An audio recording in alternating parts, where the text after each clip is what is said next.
Paranormal Dimensions is a regular feature on Mondays on the Paranormal UK radio network. Any opinions or comments made by any guest are their own, and they do not necessarily reflect any of the presenters or network's opinions. Whatever or whoever it is that haunts that house, the manifestations are the most powerful and evil in their experience. They all mention nameless horrors. I bid you welcome.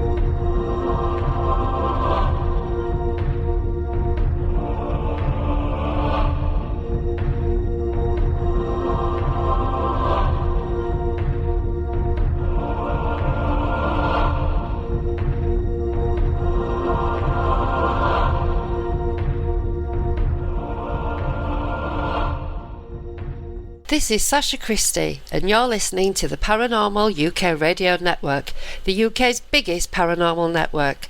And this is Paranormal Dimensions with David Young. For me, this is the kind of show that I like doing most, where you basically just have a freewheeling discussion, have a chance to go off on topics. That's what's going to make you an outstanding player in the field. Just keep doing it.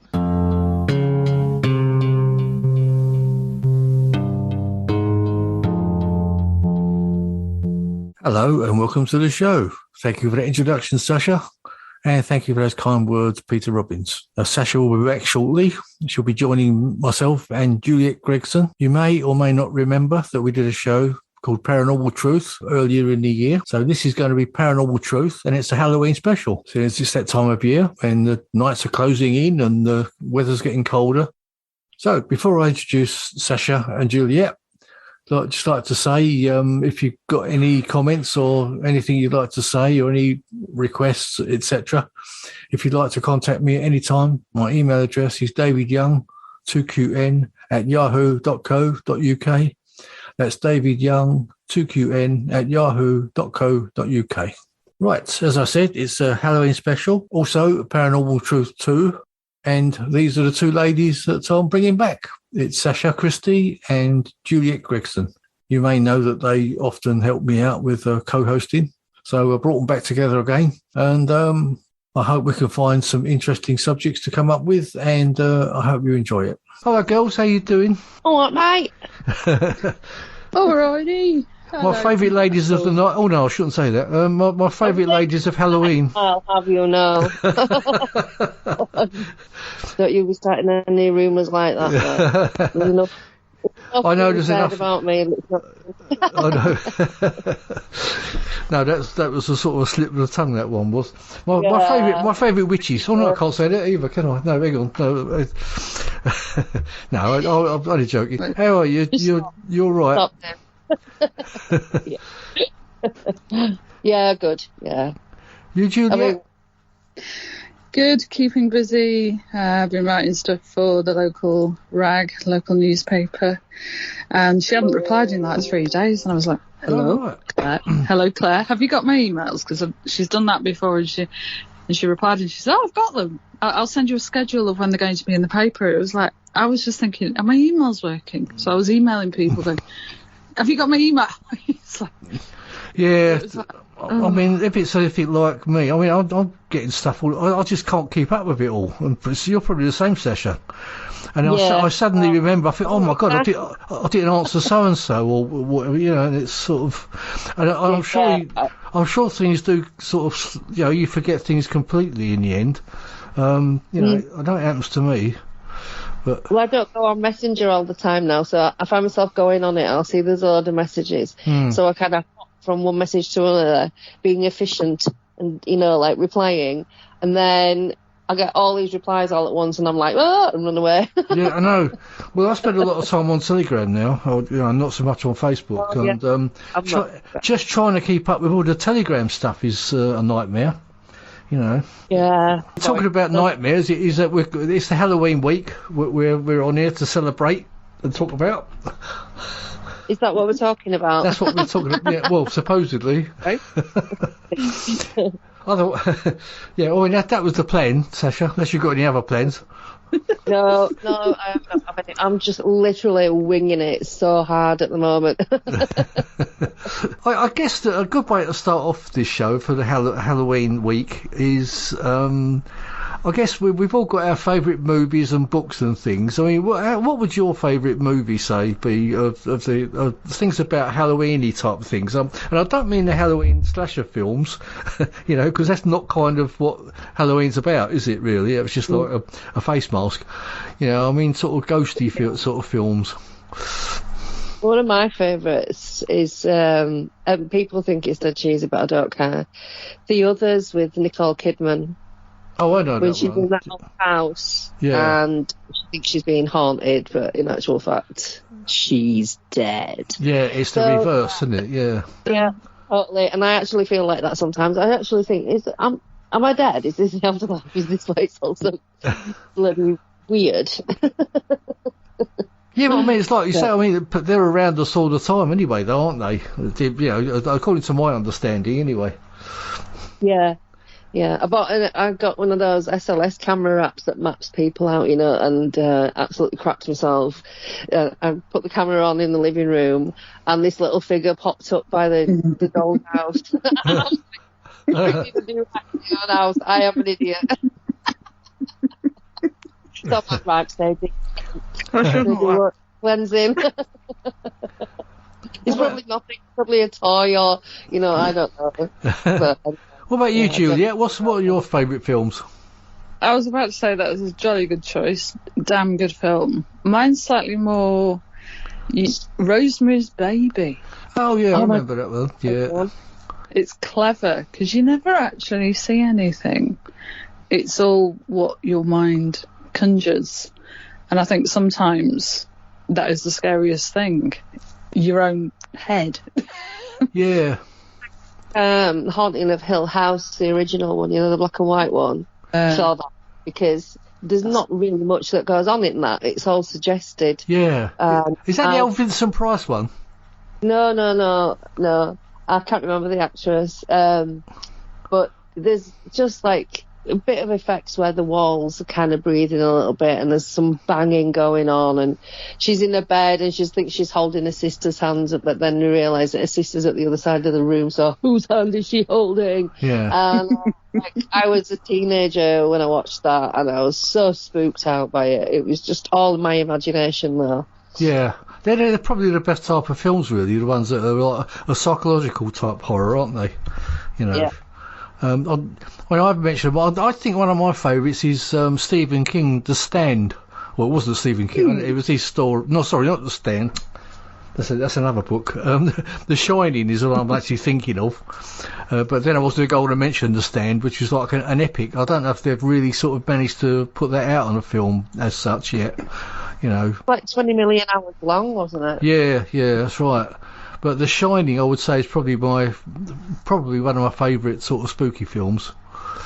You know, apart from our old favourite, The Exorcist, which I think everyone sort of, brilliant film when it first came out. You know, everyone was walking out the cinema and feeling ill and all. I'm not actually sure if I ever saw that at the cinema. You know, The Exorcist. I think the first time I ever saw that was on like a VHS tape. You know, I might have seen it in the pictures. I can't actually remember. VHS. VHS, yeah, you remember those? Yes, certainly do. Yeah. Still got one. I like The Thing. I think the Kurt Russell, The Thing, the original. Yeah. It's a bit, you know, like old, but it's still good with the. But anyway, the special effects in that are absolutely freaking amazing. And they have stood the test of time as well, and the story's great. I absolutely love that film. Yeah. I'll tell you, I used to love the old Hammer horror films as well. I mean, I used to go to the cinema regularly to see those, the old Draculas and Christopher Lee and Peter Cushing and all that sort of stuff. You know, The House That Drips Blood. Sort of popcorn horror, but it was fantastic. Yeah, they were sort of great. Their own genre, weren't they? That was great. Oh, but then there was all the 80s ones. There was like Phantasm, wasn't there? And what else was there? Extra. Do you remember Extra? Do you ever seen that? No, I don't think I've seen those. Oh my God, that's like a bad acid trip and a fortnight in a bad balloon. Honest to God. There's a creature, and it's somebody who's got like a fake head on, but they're walking kind of, like backwards. Oh, right. Hands on their feet, but there's kind of like, like the hypermobility people who can dislocate their arms. So the face is actually pointing up, but it makes it, the prosthetics have made it look like the head's pointing down, so it's all bowed. Oh, it's so ugly and rancid, and then there's this little dwarf running around and all kinds of mad stuff going on. And the thing is, this woman, she gets attacked by this thing, and it puts her, like, a weird tube down the throat. And then she lies on the floor, and she's obviously been impregnated by this thing. And the baby grows into a full-size person in like about in like a couple of minutes. Oh. So that's all, but it's all old special effects, so I love all that. What was the name of the film again? Extra, XTRO. It is absolutely... I'm just right. Actually, I'm going to check that out. Yeah, I think I remember seeing like the VHS covers for that. Well, I don't know if I ever saw the film. It's... Well, my dad's a special effects guy, wasn't he? So when I was a kid, all that was going on in our house was anything to do with those films and how they were made, and my dad doing his own stuff. So, it was like I watched Howling when I was about 9. Oh, that was a good film in its day, The Howling. I've been terrified of werewolves ever since, because they walked up right through the trees. That's the only bit I can remember. It's like burned into my brain. Scanners, where the guy's head explodes. Oh, Scanners, another good one. That was a David Cronenberg film, wasn't it? Yeah, so my dad was into all that kind of stuff, so it was just all going on. Yeah, I remember seeing Scanners. I think there was 2 films together. Like that's when you used to get 2 movies at once, in the same programme, wasn't it? I remember seeing Scanners, and there was another good one. I can't think what the one... Anyway, but yeah, Scanners was a good film. Oh, what about The Creature? Do you remember that one? I want my cake, Bedelia. It's my birthday. I want it now. Yeah, no, I don't remember that one. Like 4 different short clips, and it was done by Stephen King. And he's in it, actually, because there's a meteorite that hits the ground, and everything gets covered in green stuff, including him. Ah. Not ringing any bells. Oh, my God, you missed a treat. You missed a treat. Oh, so, get these written down. Should take some notes of some of these things. I mean, I've probably missed a few. That's what I'm doing. Absolute classic, yeah. I'll say you mentioned werewolves. I'll tell you one of the good films. Well, I thought it was good at the time. Was when do you remember? Oh my God, what's his name? I forgot his name slipped my mind now. He was always appearing drunk on some of the shows. Oh God, hang on, they'll come back to me. Oliver Reed. That's right. Oliver Reed did a fantastic werewolf film, because he's got that sort of look anyway, hasn't he? Definitely. Or he had that sort of look in his younger days. Yeah, a lot of a wolfy sort of face. Yeah. But I think it was called Curse of the Werewolf. It was called, and in its day, it was brilliant. Because they were sort of all colour, the early colour sort of horror films, because they used to sort of make them in black and white, didn't they? Yeah. My favourite film used to be Dracula, the old Vincent Price, Peter Cushing films. Yeah. I mean, Christopher Lee was great as a Dracula thing. And also, I mean, some of the old Bela Lugosi ones, although they look a bit comical now, but they still had their creepy moments. They had an atmosphere about them. But I think the funniest thing that I ever saw when I was a child was Nosferatu. Right. I mean, my sister saw it. It was on Monday in the afternoon, and we watched it, and it was absolutely hysterical. Oh, it's that silent film, isn't it? The silent movie. We were really little.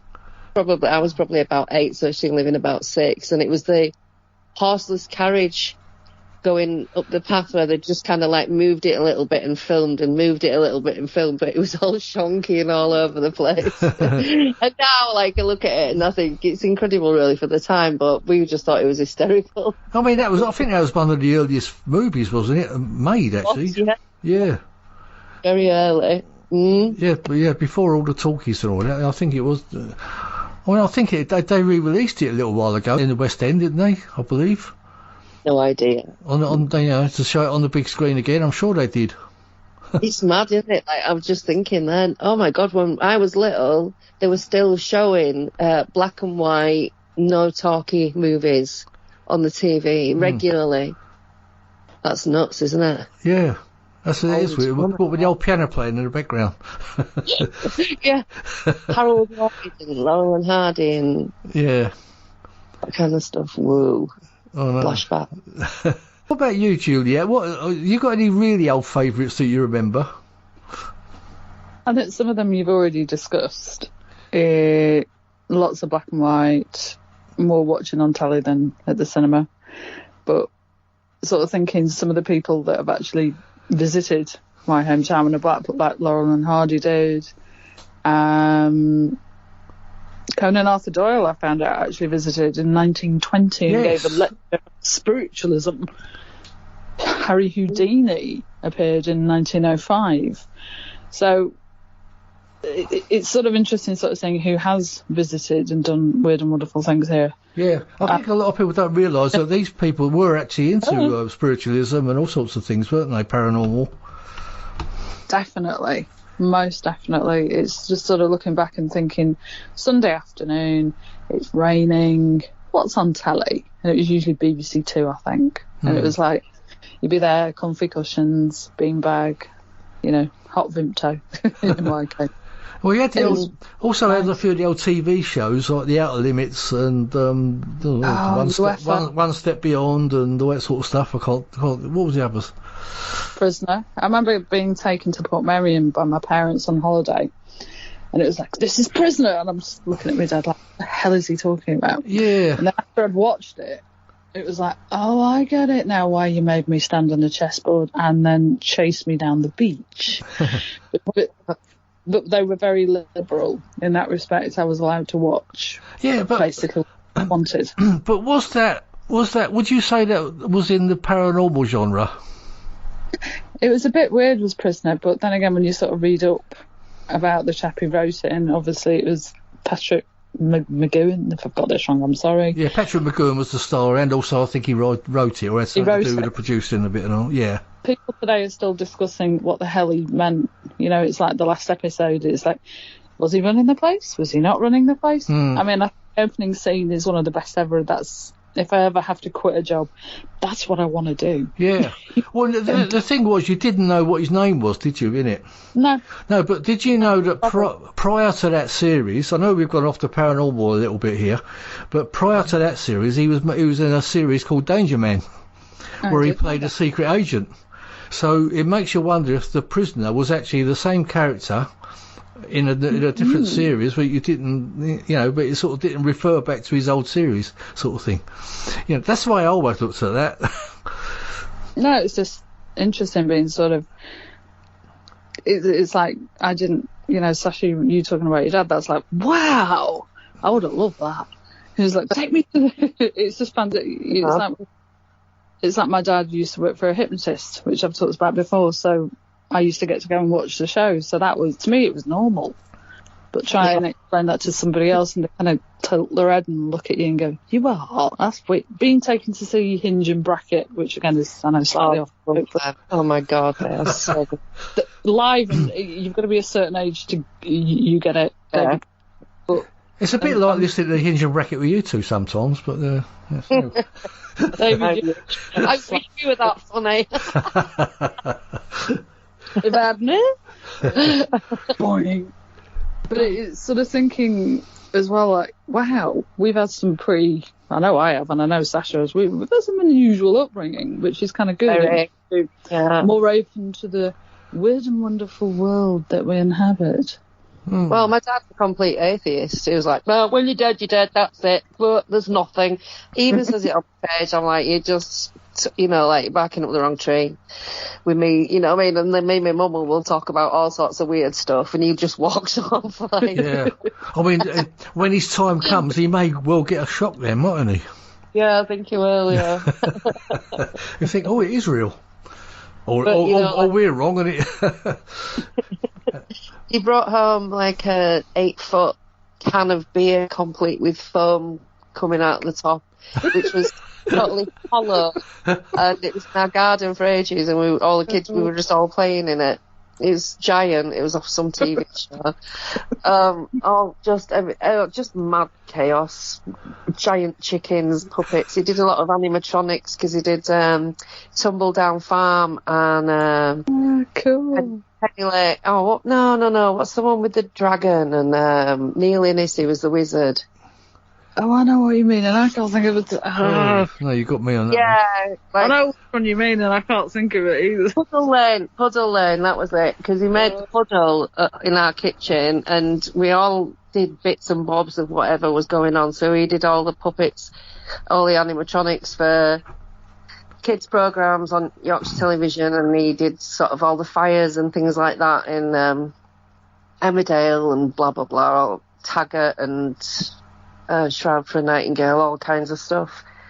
So, yeah, he even had a dead sheep in his living room that he was doing for something for somebody, I don't know. Oh, my God. I know, not taxidermy. I think they wanted him to make it move, like it was alive. What the hell? Did you find yourself sort of being quite blasé about things like that? Totally. It was just life. It was just normal, and my dad being vanishing with Neil Innes for days on end and coming back, hungover. I can only imagine. So yeah, it was lots of sort of famous people around, or we'd be seeing them where he worked because you could just go in and wander around. It didn't matter back then. You just meet anyone and everyone. Yeah. So I just have a very different view about famous people, and I don't get any of that, oh my god, it's them, and I wish I did. It's just all special effects have been ruined for life, and meeting someone favourite, it's just stealing all my joy. I talk about special effects. I'll tell you what. Have you had a chance to watch The Walking Dead, either of you, or if you not wanted to, or? I don't like zombies, so no, I don't watch it. No, I'll tell you what. The effects are amazing in it, though. Probably, it's all the people who could get the bodies and then do weird things, and it just freaks me out. And then they're all so fast now. What happened to the slow zombies? I stand a chance against slow zombies.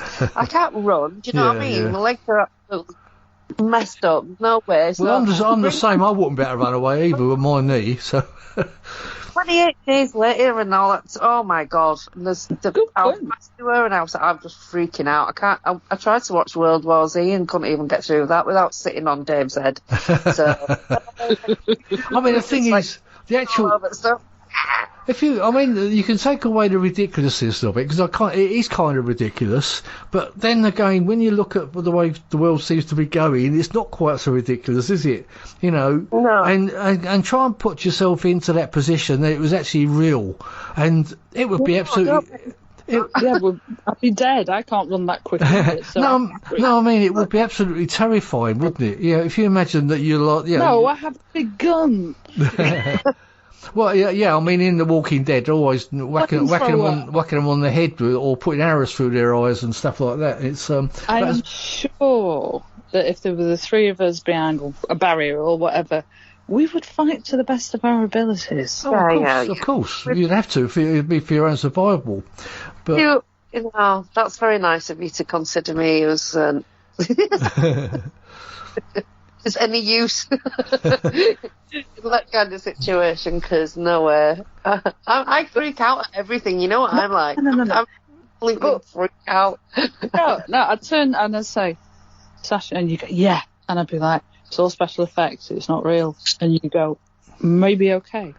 And just then I'd have you a flamethrower. Character. Just say that you're a Sims character in a game and you're going to win. And I'll be like, I actually believe that I am, so yeah, I'll do that. There you go. It's just misdirection in a good way. Yeah, That's all. No, imagine it's not.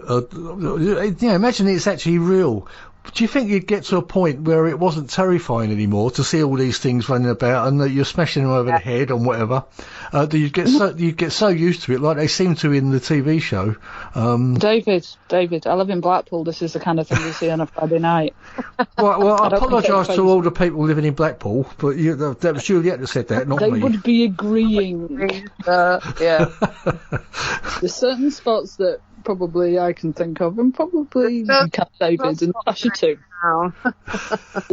It's like, should I walk here with no protection? You know, with there's areas throughout England, Scotland, and Wales that you just don't venture out. It's true. Well, yeah, I mean, I suppose that's the same anywhere in the world. I mean, it's, you say that about anyway. There's places in London, there's probably places around Canvey Island here that wouldn't want to be walking about at night, you know, although it's quiet as it is. But I'm sure it happens anywhere.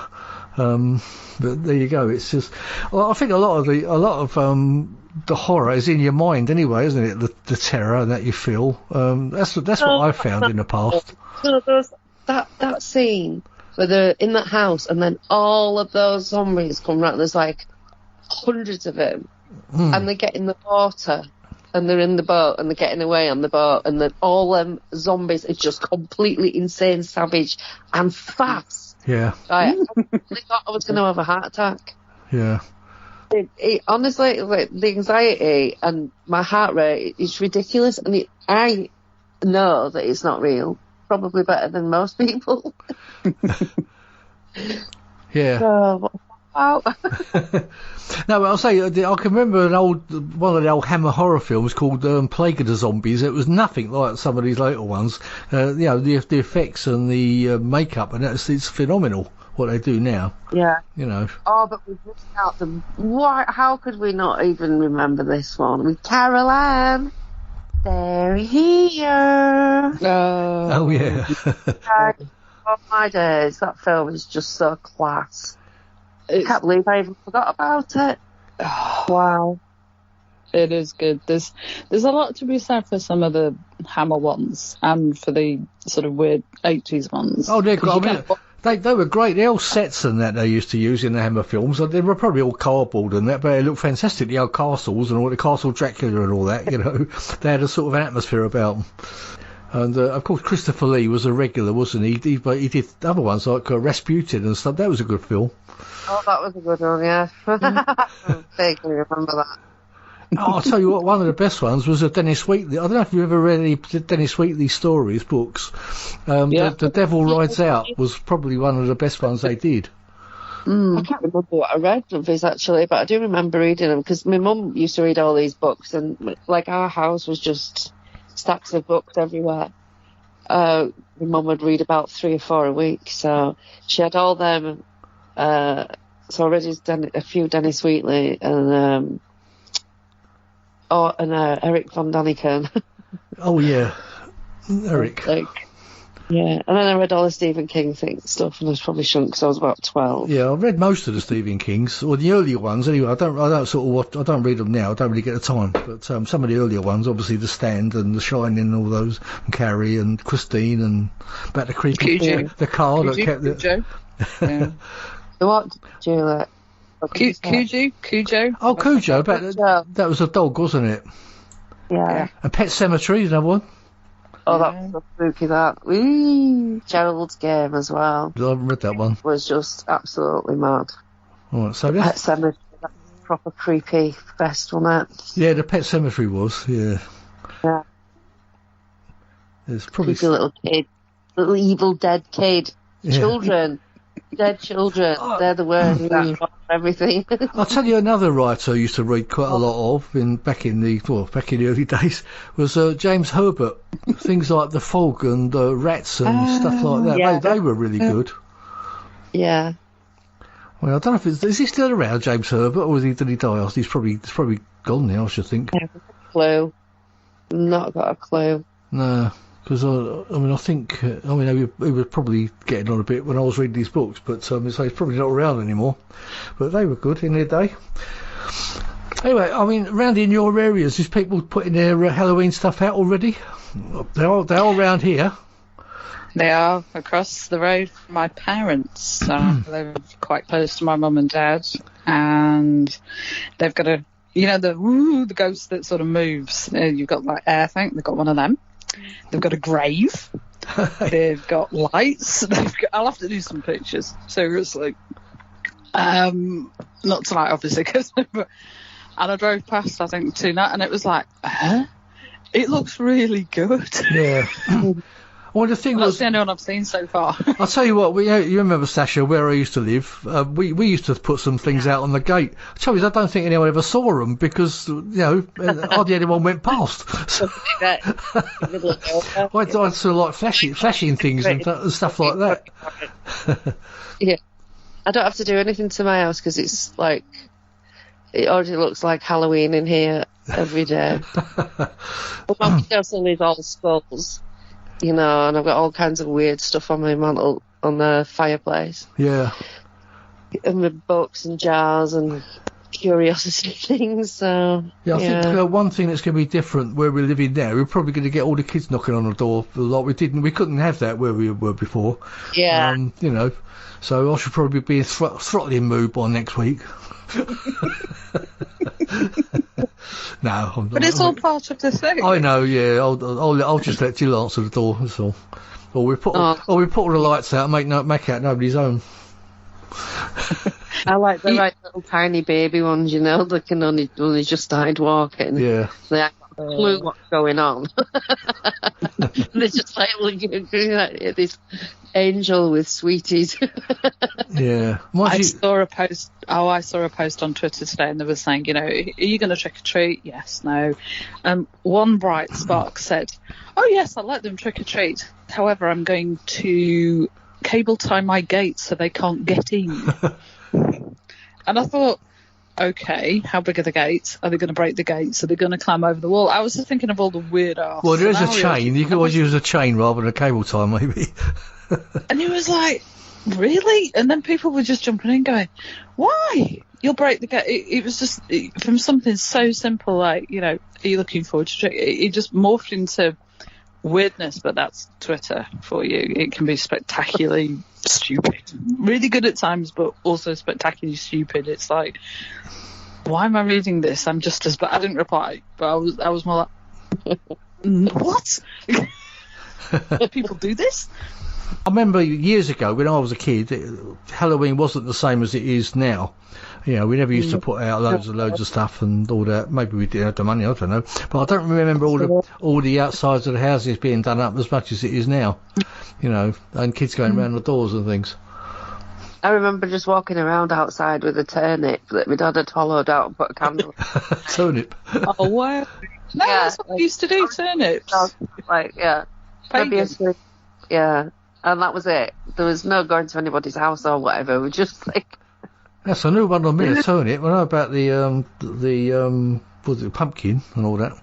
Now, where did that originate? The pumpkin? You got any idea? Nope. I think it's just because they're ripe at this time of year, maybe. Oh, what? And that was the only reason. They just sort of, because there's not much else you can do with a pumpkin, is there? I don't know if people make pumpkin soup and stuff, but I don't know what else they can do with them.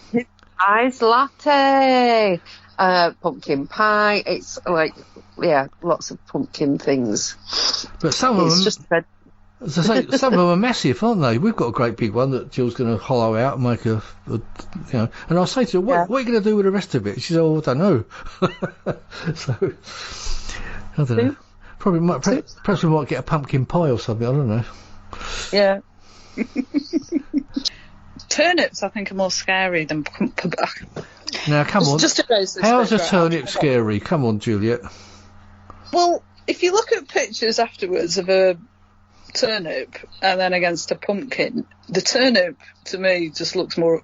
It's savage. Yeah. It's an evil vegetable. Let's be honest here. It's an evil vegetable. Really? It does look evil. Yeah. Look after. I shall never look at turnip the same way now. Smiling and happy or whatever, but you can't make a Swede or a turnip look happy. They just look menacing. Thank you. Right. I shall remember that next time I look at a turnip, I'll think of that. Right, listen. Witches. where they came from. You know, your traditional pointy hat, broomstick hat, cauldron. Shall I tell you where all that came from? Yeah, yes, please. Okay, so way back when, women used to brew all the ale and all the beer, and they would use psychoactive ingredients like mandrake and henbane and salvia divinorum and sage and all kinds of other plants. But a lot of them, these have healing properties. They don't make you bloated and fat like beers with hops. And there was one made out of, for 10,000 years, called Groot, which is like Labrador marsh, like a rhododendron. And it's very potent. All of these things are toxic on their own, but when you brew them into alcohol, they're not. So that's where you get all of the ingredients being added to a cauldron from, because they had the big pot to boil all of this wort and mash it into ale. So because people couldn't read back then, and so there was no signs outside shops with ye oldie beer or whatever, because nobody could read. So there were like visual signals. So in the crowd, if you saw a tall pointy hat, you knew that was a hawker selling beer. Now the broom, obviously you need the broom to sweep the floor, but the broom was the visual signal that beer was being sold. So they would hang the broom above the shop door so that the people in the crowd could say, oh, right, I can go get my beer from over there. The cat was for catching the rats, etc., and the mice around the grain and everything. So, and they then were demonised because men came in, of course, and took over brewing. They demonised the women, said that they were poisoning people. There were actually there was like a civil war over beer being changed from all of those things into like your standard Pilsner type beer, where they're using hops, where everybody was complaining they make a man bloated and lazy and fat. And there's no merriment and violence and all this lot. So yeah, it was everyone was kicking off. But obviously the elite are the elite and they do whatever they want. They did it back then and they're still doing it now. So, yeah, but anyway, that's where your pointy-hatted witch came from, and all the hubble bubble, toil and trouble, chucking ingredients, I knew whatever, blah, blah, blah. But these were ingredients of the beer that they were brewing. Right, so they weren't all sort of old haggy-looking women then, probably, because the typical witch-looking, he's got a lot of big nose and all warts and stuff like that. Yeah, these were family businesses, so you've got your old and your young working together. You know, it was a family affair. But yeah, that's how the brewing industry changed completely, and the female brewers were literally painted to be evil witches and then were actually murdered for being witches. So yeah, that's what all that was about. So that's where to say witch's brew came from, no doubt. Is that what? Yeah. That's interesting. Great. Thank you, Sacha. I'm going to read up on that more if that's okay. It's very. So I did not know that. So as far as witches, as far as you know, did witches come up with spells and things to cast on people and sort of turn them into toads and stuff like that, or was that just all fairy tales? Just me. If witches could turn anyone into toads, the entire government would be hot. Well, okay. Well, I apologise to the UK government. If you're listening. No, I agree with you. They just looked like normal people because they were just herbalists and healers, and psychic, intuitive, whatever. Like so many people are. It's nothing special. Is that a lot of people are very in tune and maybe not to any like major degree, but. Oh, I knew you were going to call. Oh, I knew that was going to happen. Oh, I thought about you yesterday. All the people that do that, they're all intuitive and sensitive in some way. Anyone who's seen a ghost is psychic. They can see, it's quite simple. Yeah. Funny, I'm talking about seeing ghosts. Have you been on the paranormal investigations lately? No. Not since just before COVID. No. There was some pubs over in Birkenhead.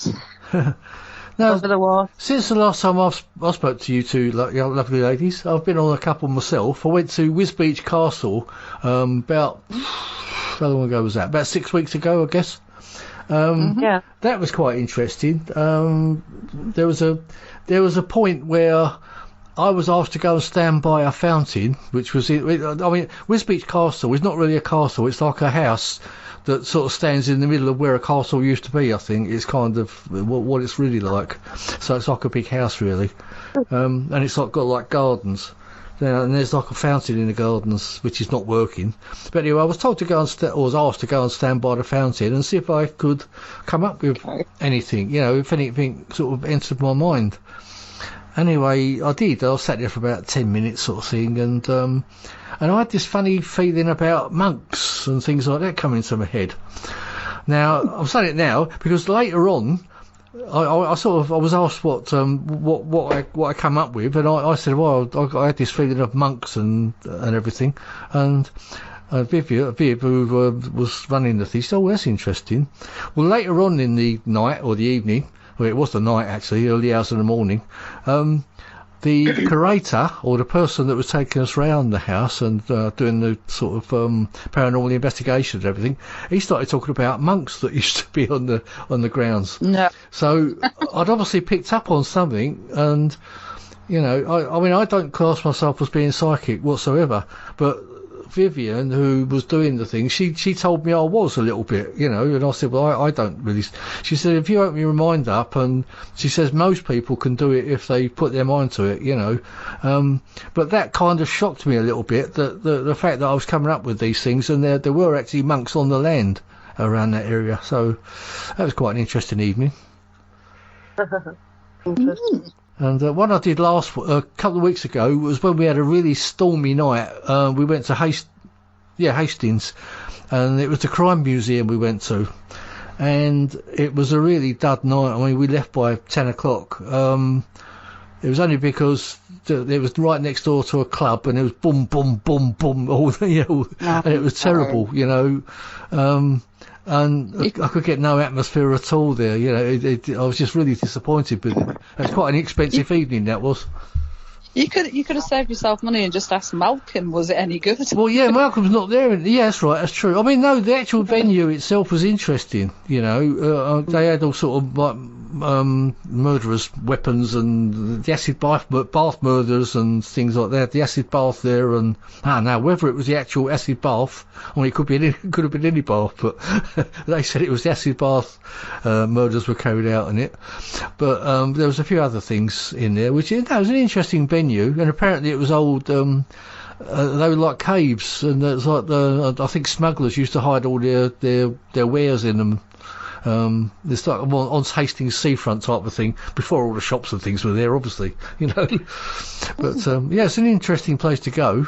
So it was an interesting place to see. It was just that it was an expensive evening and really got nothing out of it. We didn't even get anything to eat because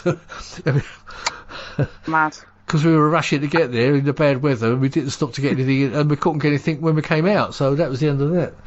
Yeah.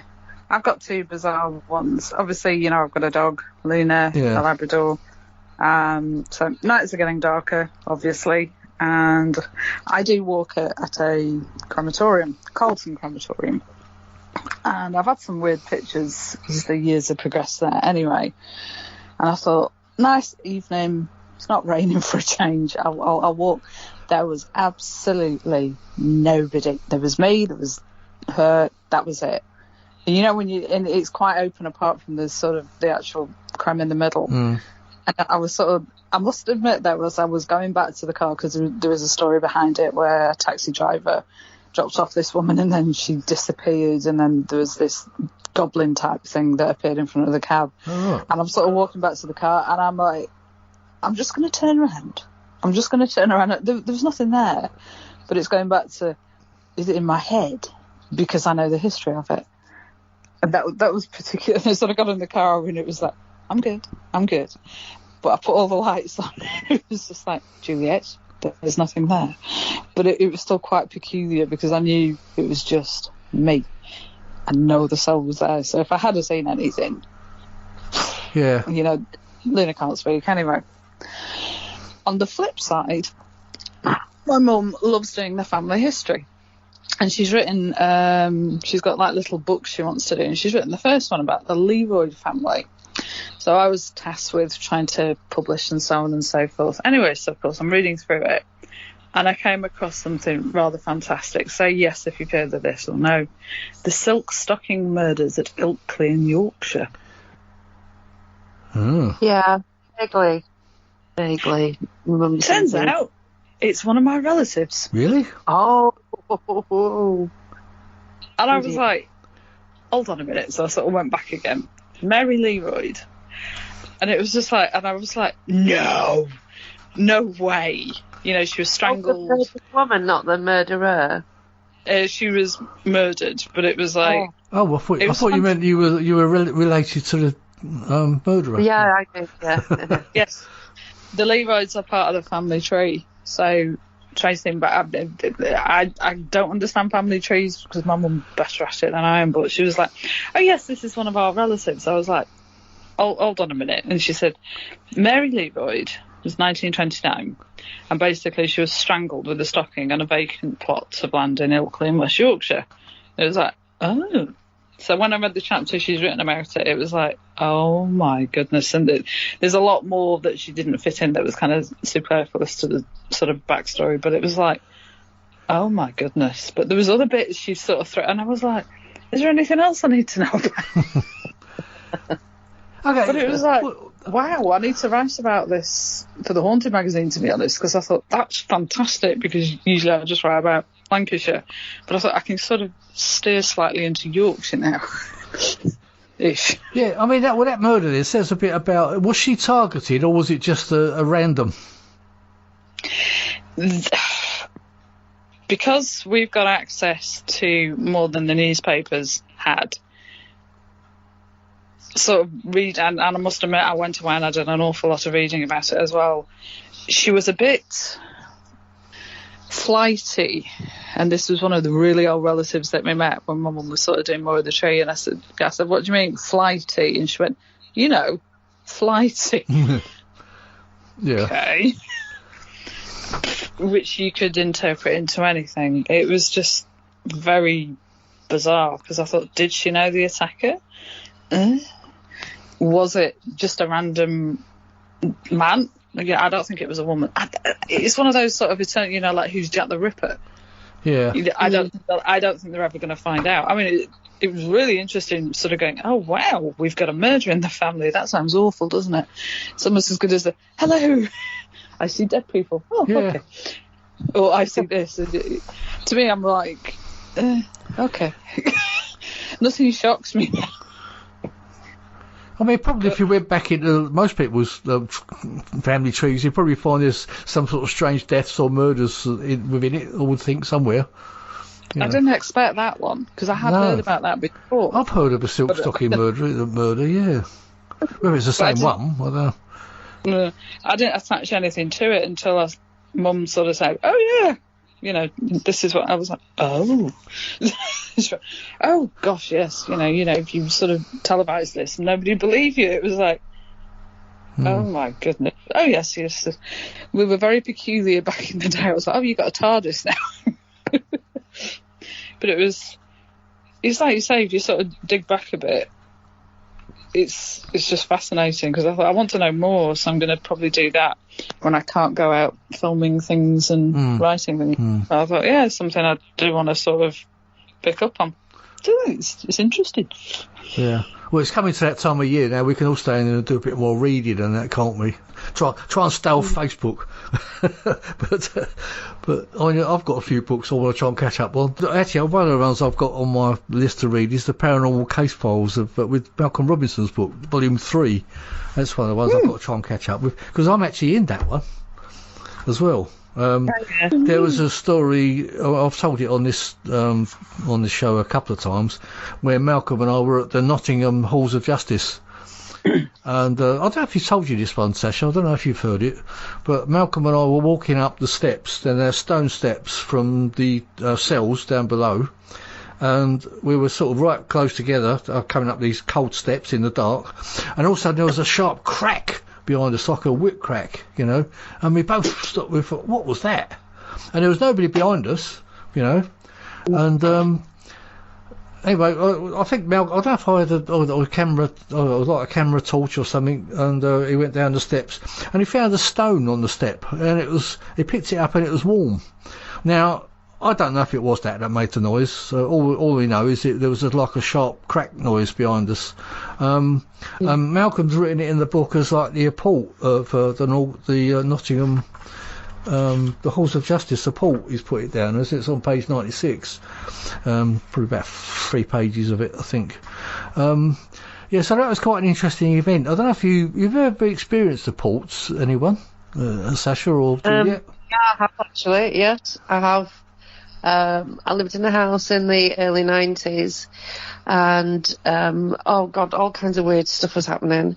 But one day I was talking to my friend, she was around, and was going to give her some diuretic tablets that I had, because she said that whatever. Anyway, these tablets were absolutely striking blue, and I kept all medications and tablets in an ice cream tub in a cupboard in the cellar, which was actually our kitchen and bathroom.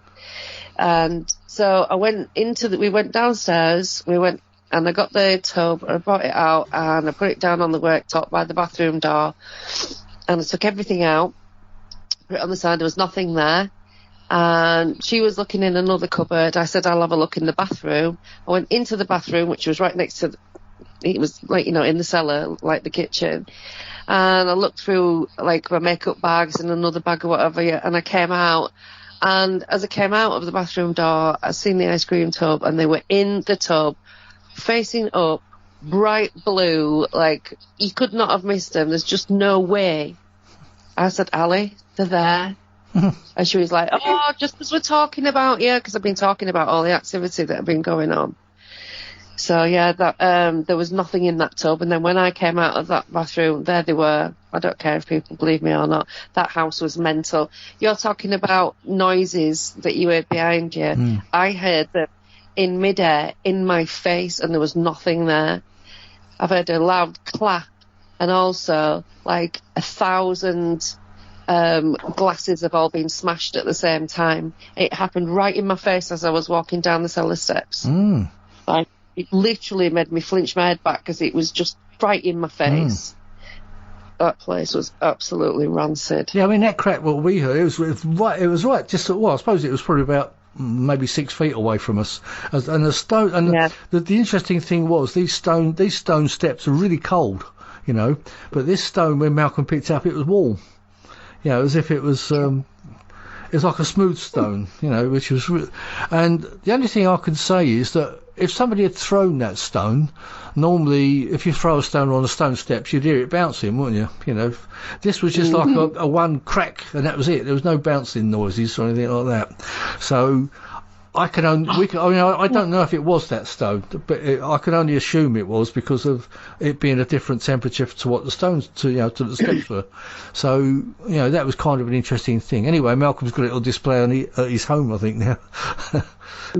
I remembered another time in Prague. We got an apartment, and there was about 7 of us, and we were all hungover, but I was absolutely mortaled. They all said they were going shopping.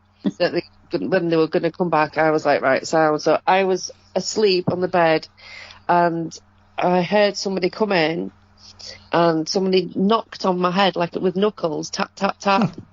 I just kind of like smiled and laughed and waved my hand, you know, like to say, get off, and went back to sleep.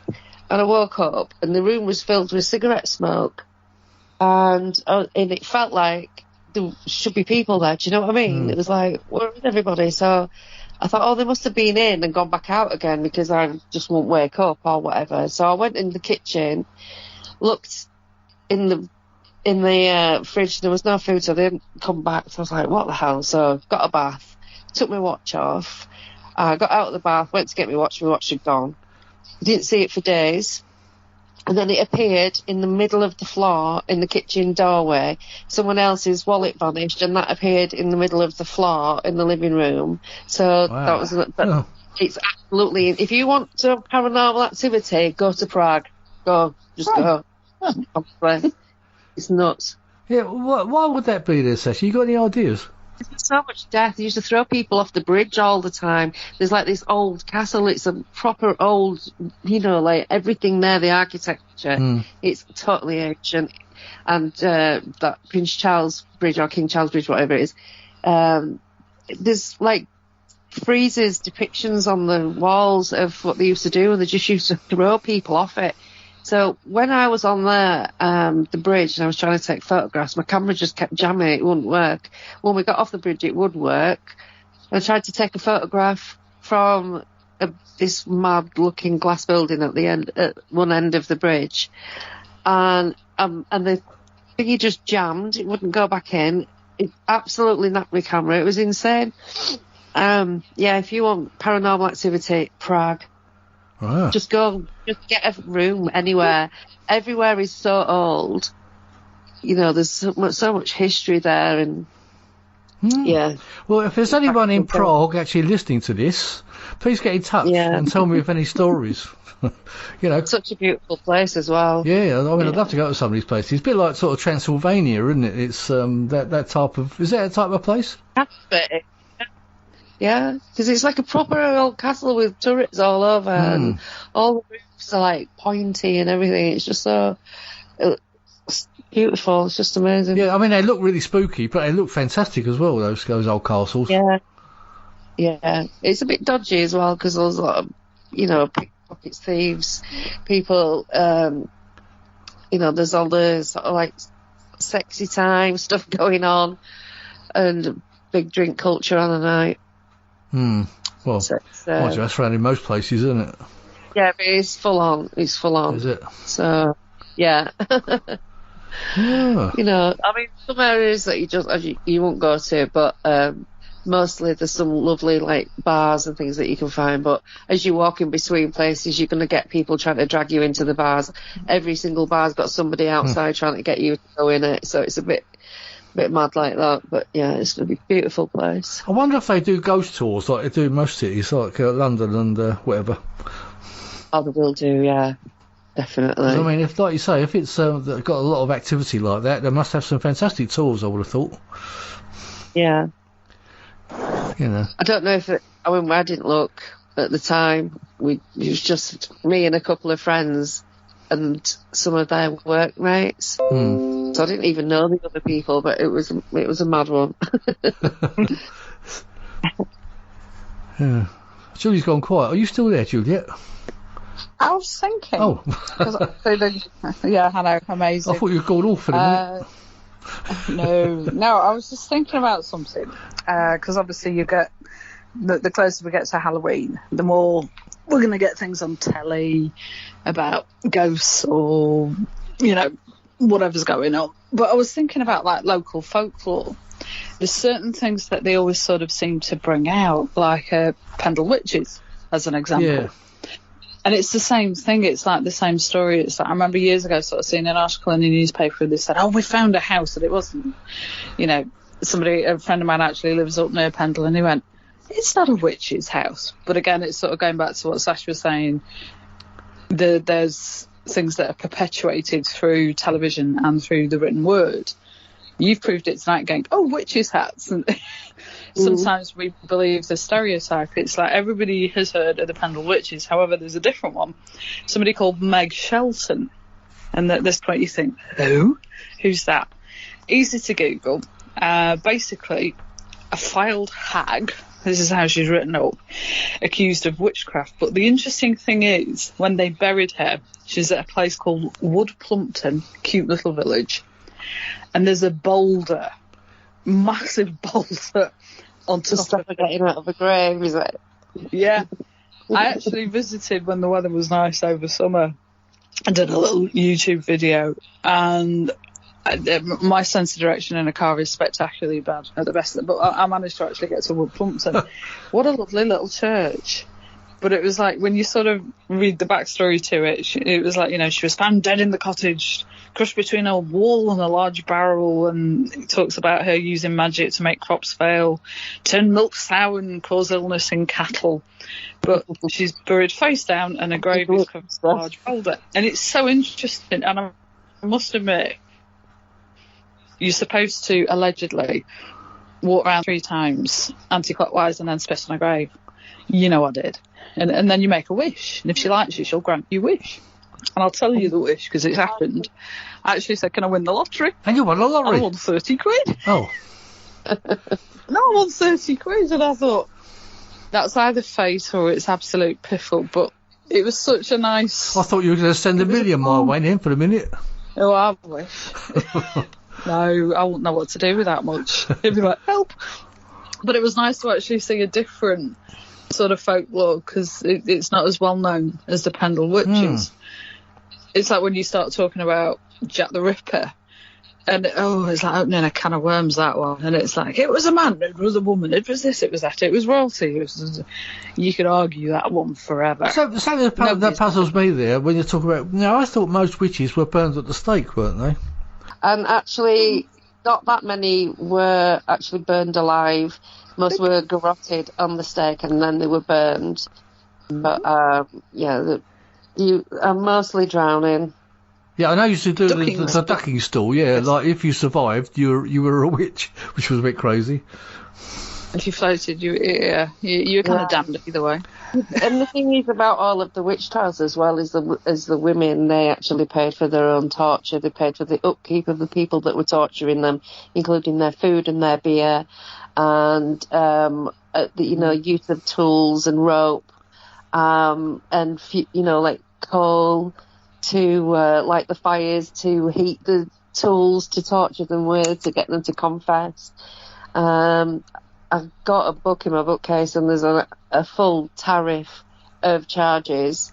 So basically, a lot of women with property, they were targeted, because then they could just help themselves to the stuff and just torture her to death. So it was quite a good racket. And once they stopped people being able to make any money from it, it died off pretty quickly. That's crazy, isn't it? Yeah. Yeah. But again, it's like you'll find sometimes that the same myth perpetuates. Unless you research it. I mean, I know Sacha has, obviously.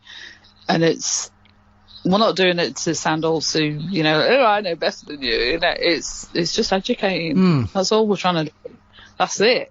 This is why we do podcasts. This is why you do. Well, that's right. Blogs. I mean, nobody do interviews. This is why. Yeah. Nobody can know everything about everything. I mean, we're always learning a little bit every time we do these shows. I mean, I know I do. I mean, that's why I do it. Half the reason. Although I'm going to give away a little bit of a secret. I'm actually thinking about cutting down to, instead of doing one every week, I'm going to do one every 2 weeks in the new year, I think. Because finding 52 guests and do one every week of 52 weeks is heavy going. It's hard work. Well, when I was on the network with Access Northwest, and I was like, I just don't even know if there's 52 people on the scene I actually want to talk to. Yeah, which is, I mean, I'm finding guests okay, and I find I've had some fantastic guests, but actually sort of keeping it going, and going into next year, finding another 52 guests, without finding the show going a little bit, I don't want to call it stale because of the guests, because it isn't, but because of me. I mean, because of my limits of what I know and what are the questions you can ask, you end up asking the same kind of questions every time, and it kind of, although the guest has obviously got a different story every time, but I mean, I'm actually thinking of, I'll get to show 200 and call it quits, I think I might. I might do something a little bit different, I'm not sure. But that's my plan going forward anyway. So you've probably got me for another couple of years doing this yet, but probably every 2 weeks rather than every week. I mean, it might be worth loosely sort of plan for a show, a podcast every couple of weeks. Yeah, that's what I'm planning. Yeah. Well, I'm flaky anyway. I want to try and do more of these as well, where we got like maybe 2 or 3 of us on the show rather than just me and a guest. You know, like having sort of like 3 people talking, because I think you can get more out of, because the other person sort of doing the co-hosting, like we find when we've done it before, they can come up with more questions and put more into the show. You know, it's. That's what I find, rather than me having to kind of dig up questions, or because sometimes you do. I mean, I'm not criticising any guest whatsoever, but sometimes it's a bit of a hard slog trying to come up with questions, because they'll give a short answer, and then you've got to come up with another question, you know, and try and keep it going, you know. Yeah. But I've learned things. To me, doing the podcasts, you learn something. You know, I've learned other little bits about witchcraft that I'm going to go away and research, because it's like you could do an entire program on that and you wouldn't scrape the surface. You know, the herbalism side, that interests me as well. So thank you. So no, that's right. I mean, that's the thing. We always learn something, don't we? So it's always good.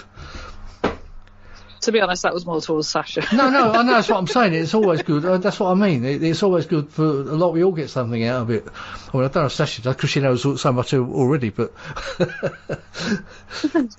I don't know. I want to know. You know, just this has become a little...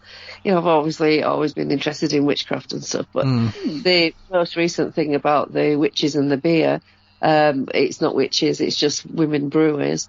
When in lockdown, I got bored. I got a book, Sacred Healing Beers, and all the information's in there. And I was like totally fascinated. And it was because I'd read an article somebody had written about what they'd read. So I went looking for the book that they referenced and bought it, and it was just brilliant. Sacred Healing Beers. There's all the recipes in it, but there's all the history as well.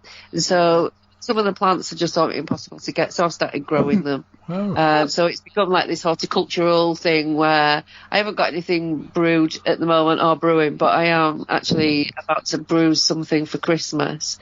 So, and I grow my own mandrake and henbane and all that kind of stuff. And so I've kind of... Being a bit of a gardener now. Sorry, it's in my mind when you said Mandrake. There was a Mandrake the Magician in the early days. There was a comic strip. Do you remember that? You're showing your age, David. Oh, okay. You're showing your age again. I'll shut up then. I think it was way before Doctor Strange. I think it was. Anyway, I'll cut that bit out. Could I get it off Amazon? What, Mandrake the Magician?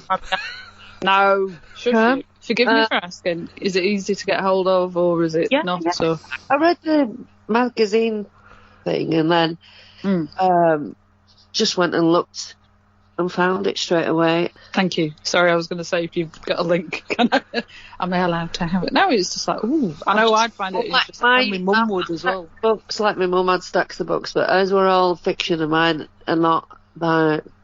Mine are all about plants and magic and aliens, but I never read the alien ones. I keep buying them, but I never read them.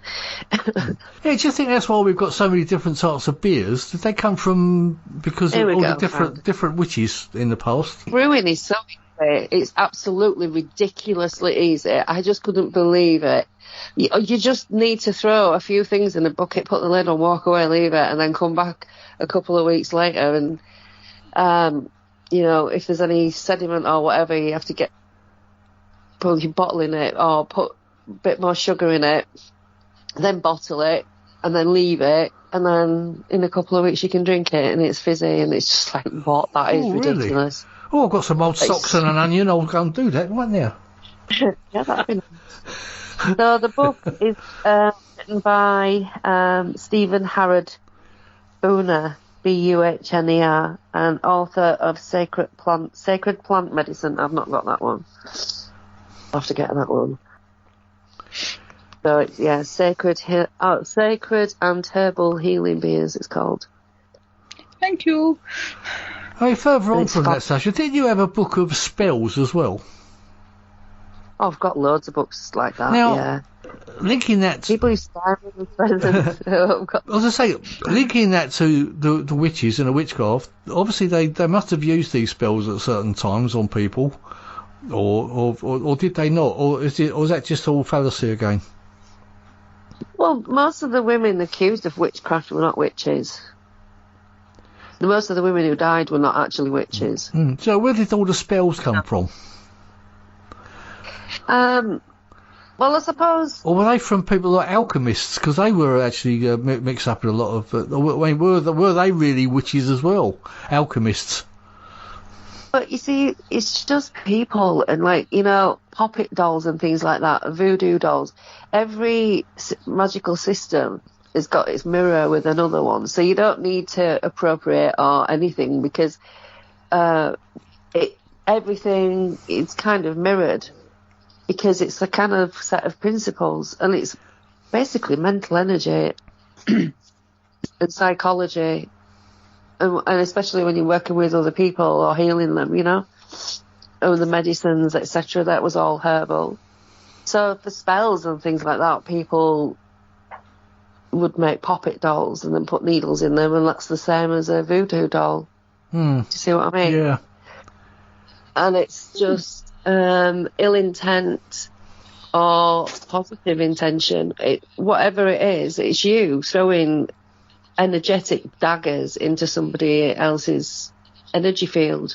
Right. Yeah, so really that's just like a target for your intentions, really, like the doll. Yeah. Yeah, for, you know, you can really...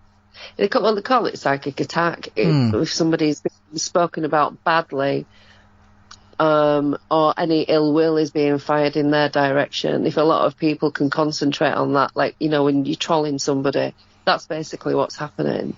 You know, that ill will. But what was happening was people accusing people of stupid things. And it was a lot of hysteria, and most of the people who died were not even witches. So it's kind of calling them witches isn't right. Do you know what I mean? Yeah. I mean, you know, we've all heard about the Witchfinder General. I'm not sure if he got up your way, did he, Sacha, in Liverpool or in that area? He was sort of all down this area, wasn't he? I don't know about round here. No, I think he was sort of like the Anglia area, and I believe. Yeah. Yeah. The only sort of stuff I know about here is very basic, and it's all about the Viking invasion. Everywhere is named. Everywhere is a Viking name around here. Yeah. Liverpool is Roby means lookout or lookout point. And this was all marsh area, and there was a lookout point here. We found a longboat somewhere nearby, and there's a ghost story of the police officer and the guy that he was chasing that saw a Viking longboat complete with green cloud and lightning sailing past them, past the church, and sailed into the ground and coming down towards our house from the church just up the road. So there was water here, and that's the path where they took was all, you know, wet. But not when they saw it. Obviously, it was 1,000 years ago or whenever. So this police officer, this guy, they've like seen this happen and gave statements, and it was only because of the police officer, because he was so normal and stern that they believed him or something like that. But yeah, so we've got our own ghost Viking longship, ghost ship sailing past. As you do. Open curtains. Oh, you're right, love. Yeah, I'm fine. The ship's gone again. Okay. Yeah. I think the Vikings got around quite a lot in Great Britain, didn't they? Back in the early days, it seems. I wonder if they actually sailed round the island, you know, because we are an island, or if they actually went across land. I wonder, you know, it crosses my mind sometimes. You know, like just landed on different places. They both, didn't they? Because they put wheels on the boat, so to move. They were very savvy. Yeah. Yeah, I know where I used to live in Suffolk. That was quite an early settlement for the Vikings as well. We had, what's the name of the place?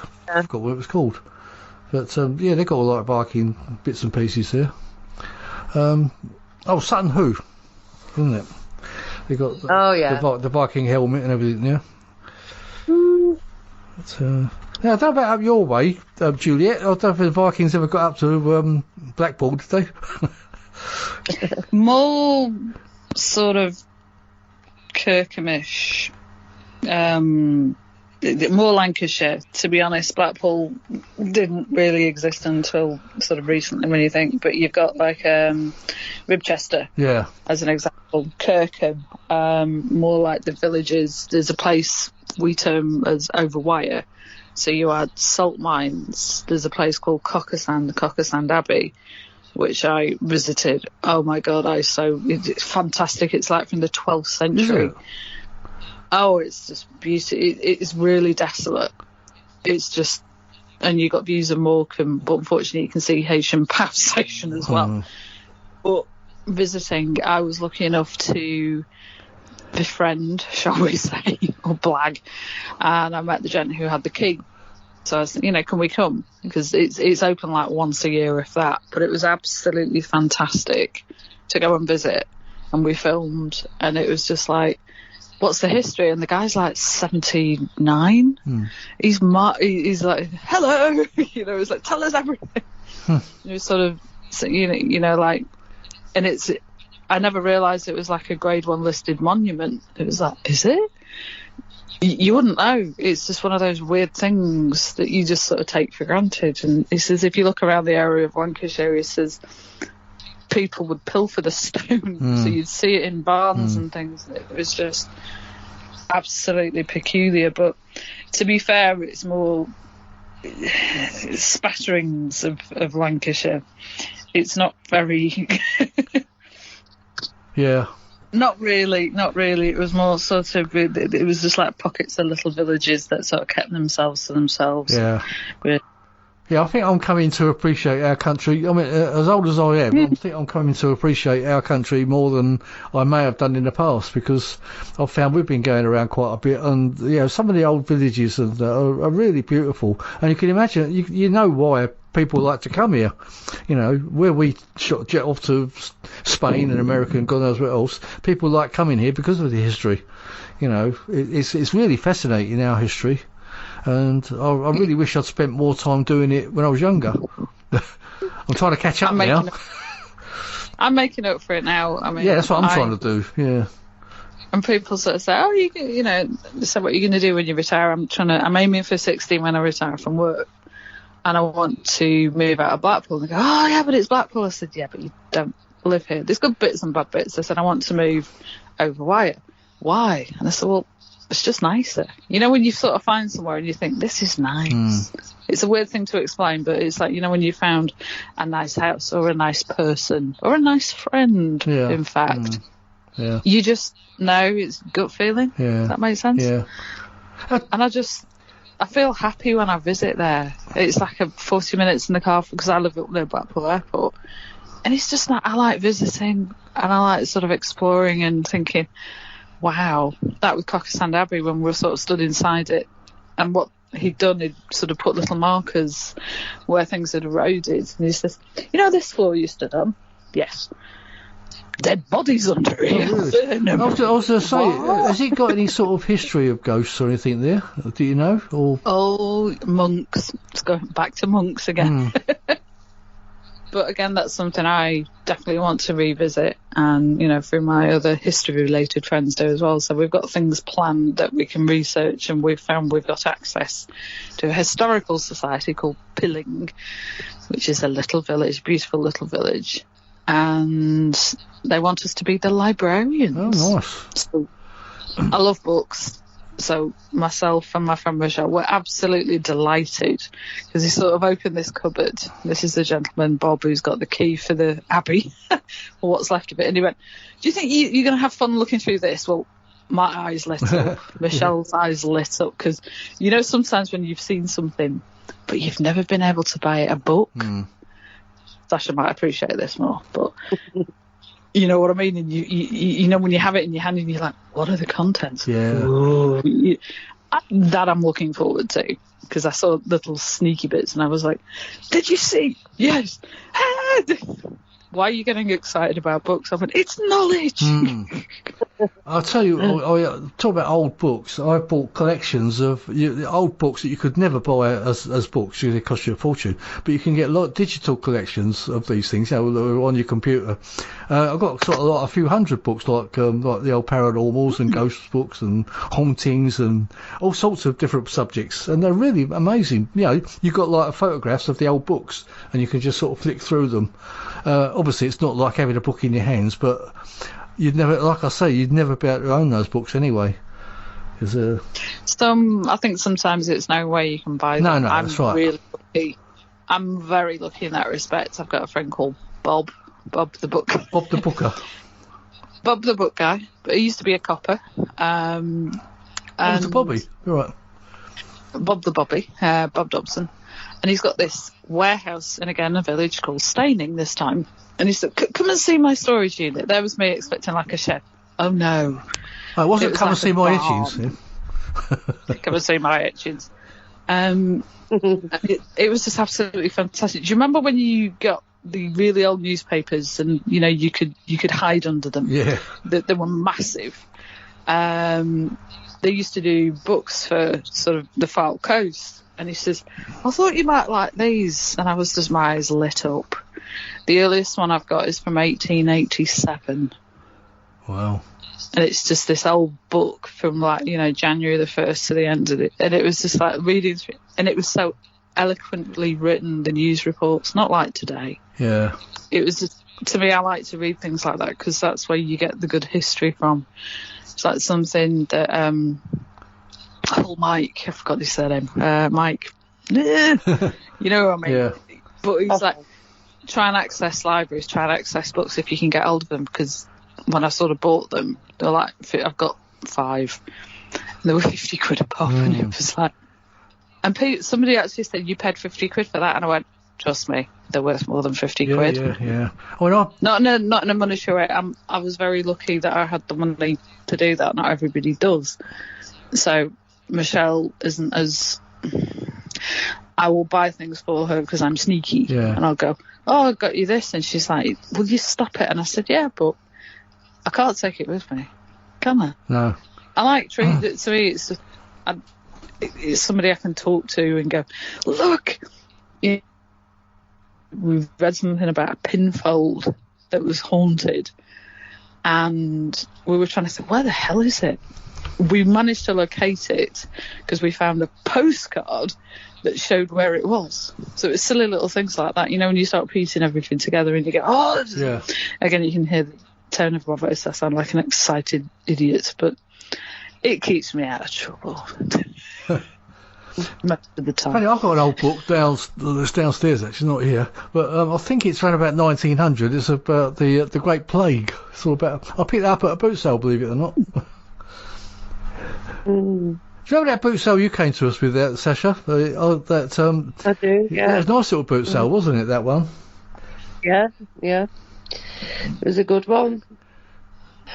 Because you picked up a pestle and mortar, wasn't it, there? I think it was like an old... yeah. And a bone bracelet. A bone bracelet, that's right, yeah. There's some really unusual things there, didn't they? I'm nowhere near that boot sale now. It's the same, anyway. Probably won't go to any more boot sales now, but because we have to walk the dogs in the morning, so we don't get a chance to go to them now. So it's because that was a lazy bones one. For our international listeners, that means people can't get out of bed early. Yeah. which is usually us. Now, I think this one started about 11 o'clock in the morning, which just about suited us. Yeah, I'll tell you what. One more little question before we wind up. I don't know if we brought this up before, but I've never talked about vampires on this show very much, and I always thought that would be one of the big subjects that people would want to talk about, or someone would talk about, but it never seems to come up. What's your opinions on them? On vampires? Yeah. Well, I think look, there are people who can literally zap your energy, but as far as like people turning into bats and drinking blood and all that, people can't drink blood. It's not very good for us. We just throw it up. So I don't really believe in vampires, but I know that people get into that vampire archetypal vibe and, you know, do strange stuff with each other. Yeah, I know. But no, I don't know. You need to talk to the ASAP lot. They talk about vampires and werewolves a lot, but it's not really something that I spent any time. Yeah, it's just that one. You know what I mean? When I first started doing this show, I thought it would be one of those things that would come up a lot, but it sort of doesn't come up much at all. You know, apart from when I mention it. Yeah, it's not really my. What about you, really Juliette? Have you any experiences of vampires, Juliette? I read something probably this week about Highgate Cemetery, and there's the whole hoo-ha. I'm just trying to remember the proper names of the people that were involved. One of them has passed away, and the other one is called Sean Manchester. Yeah. Is this ringing a bell? Sean had a very big beef with David, and I can't remember his surname, do forgive me. And the TV people have made a program about it, and I thought, I'm gonna have to watch that. It looks interesting. But Donna is the guy you want to talk to about all that. Yeah, and I just thought, it just sort of reading through the ins and the outs and everything, and it just escalated into just like, what? It was just that Sean Manchester. He talks out of his backside. Don Ecker wrote a book, a vampire book. He's got a fictional book that he wrote, and he knows all about the Highgate stuff, and he knows all about this nonsense. If you want to know what all the real deal stuff, talk to Don Ecker. He'll tell you. There you go. Thank you. It just struck me as quite. I don't know the ins, but I was reading like, oh my good God, you can imagine this being played out if Facebook had existed back in the 70s. It would have been horrific, absolutely horrific. But I like something you just mentioned. There are people out there who are emotional vampires who suck your energy away. Yeah, that's true. They do. I know you've experienced it, Sacha, on Facebook and everything. You do get your I don't know, whole character assassination. I think it's like a vampire, isn't it? Really, that sort of attacks you, and it can drain you. I know, but I actually was doing a paranormal investigations with somebody who was like a sinkhole. I don't think they were like purposely vampiring, but they were just like a pit where nothing could fill this person. It was every time I walked near it, I felt so ill, and we were getting loads of activity and stuff going on. Two of us in this cellar in this pub, and it literally was kicking off. And this guy made us all stop and sit around in a circle so he could pretend to channel somebody. Oh my God, it was absolutely. This is just, I can't do it anymore. I can't honestly do it anymore. It's all so fake. But yeah, that guy, he's like a vampire, but I don't think he knows it. He's just a sinkhole. Pulls all your energy out of you, and you just want to lie down on the floor and go to sleep. Yeah, I do know the type of person you mean. It's it does drag you down. I know. Well, okay, right. On that note, I guess we can leave it there, and hopefully you'll enjoy Halloween, the rest of it. Shattered all of a sudden. Oh, yeah. All right, there you go. Enjoyable, actually. Yeah, I really enjoyed it. Somebody must be dragging you down now, psychically. It's me. Yeah, me. I am. No, I know you weren't feeling too good, but I know you. If anyone listening out there, Sacha wasn't feeling too good, but she's braved it through. So got us through the show. Yeah, as always. No, thank you. I've got things I can take away here and sort of dig into as well. So thank you. No, much appreciated. It's been great. I love stuff like this. It's one of my favourite things. This was Paranormal Truth 2. We're no doubt we'll have a Paranormal Truth number 3, probably about the middle of next year or something. and see what other subjects. We've got a few things coming up, haven't we, Sacha? Like with the initial CG coming up in December. So no doubt there'll be a few things. Yeah, never mind. If you no, I'm not even with it today, so no. I'll remember later and I'll be like, oh, for God's sake. It's got a green in it. Oh, Christ, yeah. Yeah, we've got that coming up a bit later on. So there's some exciting times to come. You're as subtle as a brick. I can't help it, you know me.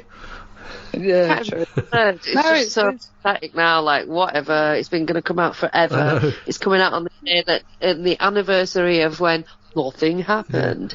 And none of the witnesses want anything to do with it. Like, you know, was it 4 years in the making, wasn't it?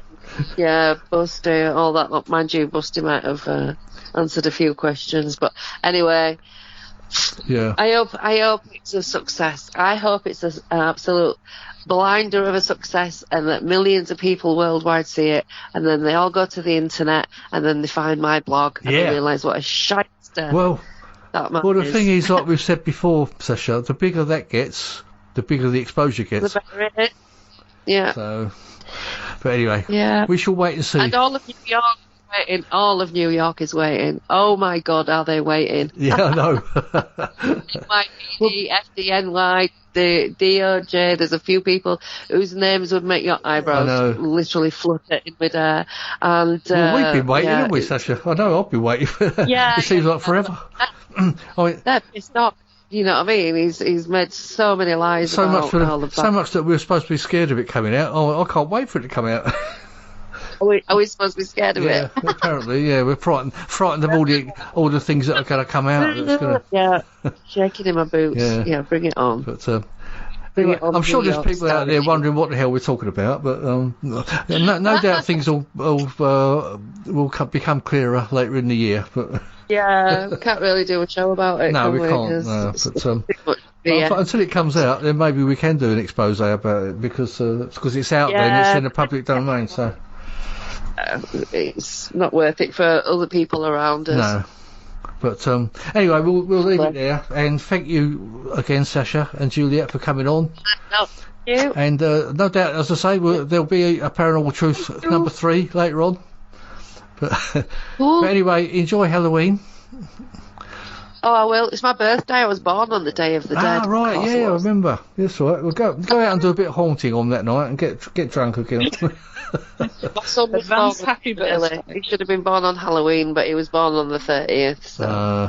You're going to laugh at what I'm doing. It's kind of like I'm going to be going to a book launch sort of near Chingle Hall. Oh, yeah. We didn't talk about Chingle Hall. Are you going to dress up as a witch as well? I already look like one, so I don't really need anything, do I? Well, I've got that. Get my broom out. I can be myself for a day. Yeah, get your pointed hat out. That's what. I hope, yeah. Right, I'm going to let you two go now. All right, thanks for coming on, Sacha and Juliette. Bye, guys. All right, good night. See ya. Cheers. Bye. Take care. Bye-bye. Right, you've been listening to Paranormal Dimensions on the Paranormal UK Radio Network. I'm David Young. Hope you enjoyed that, and I hope you'll join me again next week. Thank you. Bye-bye.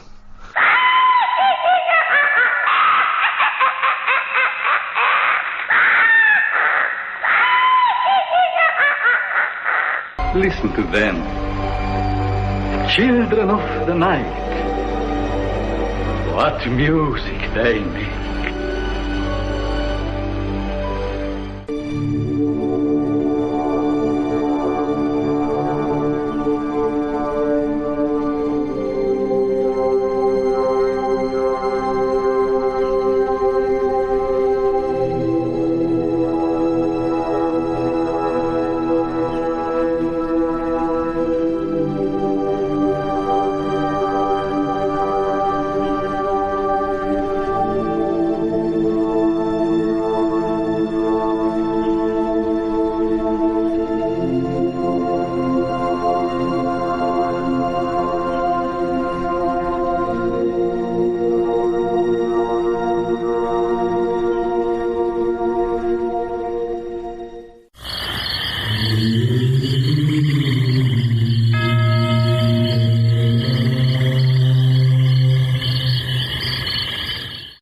Paranormal Dimensions is a regular feature on Mondays on the Paranormal UK radio network.